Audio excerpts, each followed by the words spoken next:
It's Monday, so it's time for another edition of 3 Point Stands presented by Mountain Dew. Meghan, Triplett, John Roser here with you. And Roser, we got a lot to talk about, and we only got 10 minutes to do it, so let's get straight to it. And let's start in the NFL because, oh, what a wild, wild weekend it was. Any surprises, shocks for you? I mean, I've never been happier to lose a bet than the Rams beating the Seahawks. I loved that. I absolutely loved everything about the Rams beating the Seahawks. I will say, I think Cleveland absolutely. Last night, what the Browns did to the Steelers, the Browns haven't been able to practice. They didn't have their head, or they've been doing everything on Zoom, and they didn't have their head coach, who also calls their plays. He is their main signal caller. Now it helps that Pittsburgh basically just spotted them 7 points to open the game, and then Roethlisberger throws another pick, and then next thing they were down 28-0 with a quickness. Pittsburgh was. I did not see that coming at all. I don't think anybody saw that coming from the Cleveland Browns. And props to them.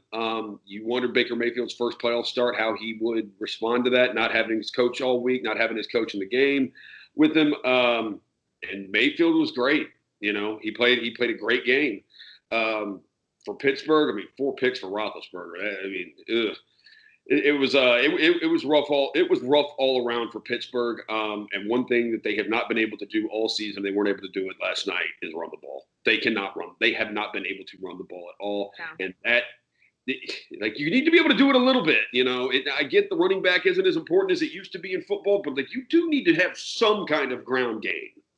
Mm-hmm. And, I think obviously the Browns all Browns fans woke up this morning like in a different just mindset. And which I think if you have a Browns fan, family member or friend, let them. They have every single right to gloat like they will. We saw it on Twitter. We've seen other celebrities kind of talk about how the Browns were how are they able to do that, especially when you think about a team that I think we all counted out, not because of the talent, but just as you mentioned, what they went through leading up to this game. You just thought, okay, they haven't practiced, they don't have anyone. I really did too. I'm like, Pittsburgh, let's not forget, this was an undefeated team for weeks at one point. Like, I know it's kind of like, it seems like such a long time ago.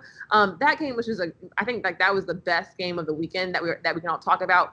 For me, as a Titans fan, I wasn't as let down because the Titans have done this to me before, where either we get a lead and we just can't seem to make something happen, later on in the second half, and that's what happened. And I have to give all the credit to the Ravens defense, what their defense was able to do and just stopping the Titans offense. Derrick Henry, 40 yards. This is a guy who has over 2,000 rushing yards this in the regular season, 40 yards. And so, look, you know what? I woke up this morning with my head held high. I was like, the Ravens, they deserve that victory. No, they did, and our buddy Devin Marquette Walker gets to have his head held high this morning when he comes into the office because Lamar Jackson finally got his first career playoff win, and Buffalo needs to watch out. I'll go ahead and say Baltimore's going to beat them. Baltimore's going to beat Buffalo Saturday night, and this is a guy who hasn't bet on Buffalo to win the Super Bowl. But Baltimore can run the ball, and you can run the ball in Buffalo. They will give up rushing yards, and if Baltimore's able to do that, and they totally can control tempo, they've got a very, very good chance in winning that game. We mentioned the Steelers and their inability to run the ball. So 2 players they will have their eyes on tonight for possible draft picks are Trey Sermon from Ohio State and Najee Harris from Alabama, the 2-star running backs in tonight's national championship game. Ohio State is now a 9-point underdog. Alabama favored by 9 tonight in the national championship. I really don't know what to think about this game. Because that Ohio State team we saw against Clemson, that we had not seen them look like that all year. That's what we've been waiting for them to look like, because that's what we thought they had the potential to do. But was it a one-off? Are they going to be able to repeat that performance tonight against Alabama? Yeah, I mean, well, let's just go ahead and get right into it. Let's make that our second stance is college football championship game, against Alabama, Ohio State. We talked about it earlier on Rise and Grind too. This is a game that I'm just like, because you've gone through so much in this season, it's like I'm constantly forgetting the national championship is being played today, and it is actually it's happening. Who I have picked, it's hard not to pick Alabama. It's hard not pick them just because of, as you mentioned, Ohio State hasn't played up to the level that we thought that they were going to play. Is Justin Fields healthy? Is he going to be his 100%? It doesn't apparently. So okay, last I heard, he's okay. There's nothing wrong with his ribs. He's got a little bit of a hip pointer, but his ribs are fine. His ribs are totally fine. He's got a little bit of a hip pointer, but like it's not really that big of a deal apparently. Okay. And he's walking fine. Ryan Day said we're going to have to be even better to beat Alabama. So. I tend to think Alabama's going to win. But will it be a blowout? Do you think it's going to be a blowout? No, I don't think it'll be a blowout. And that's the thing is Ohio State, can they cover the number? That's what people who are backing Ohio State are going to care about. Can they cover the number? I tend to think it's going to be a one score game. That's what it'll end up being. How about this? Just take the over and just root for points. What I did. I mean, these two teams, these are four of the top 6 offenses in terms of yards per game in the entire country. Also up there in points per game. These two teams average 91 points between them, a little over 91 points per game. So I think we might be in for an all-timer. The last time these two teams played, it was the first ever college football playoff. They played the national championship in 2014, and Ezekiel Elliott's Ohio State team bombed them pretty much. I mean, beat them by 20. So I don't think Ohio State will beat Alabama by 20 tonight. And I don't think Alabama will beat Ohio State by 20. Okay. So it's going to be a good game. I think we're looking at a one-score game. I think it's going to be a one-score game.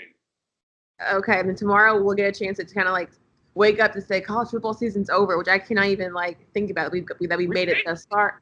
I know we have made it. We have made it. And the good thing is that game comes on at 7:00 tonight. And the Grizzlies game comes on at 6, so you can potentially get through the Grizzlies to watch the second half of the College Football National Championship. Since you said it's going to be a close game, but for the Grizzlies, this is also a redemption game. We're taking on Cleveland-Cavaliers, a team that we just saw right here at FedEx Forum last week, in a matchup where you thought Cleveland was going through a lot of injuries, and they surprised us all. And as Coach Jenkins said, that it was just late execution.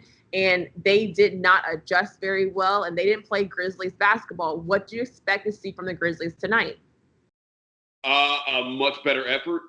That game against Cleveland, that was one of the worst basketball games I've ever been to in my life.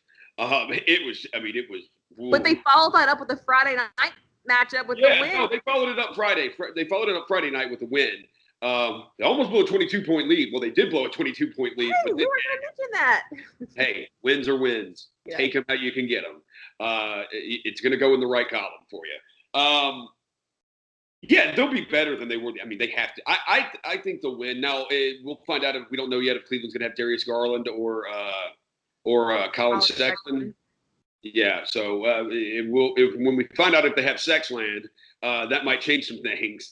That might change some things for the game tonight. But if Cleveland has the same roster they had last week, I think the Grizzlies will win, and I think the Grizzlies will win fairly easily. Yeah, I think the Grizzlies, they're coming in with a different mindset. I mean, the players all talked about it after Brooklyn.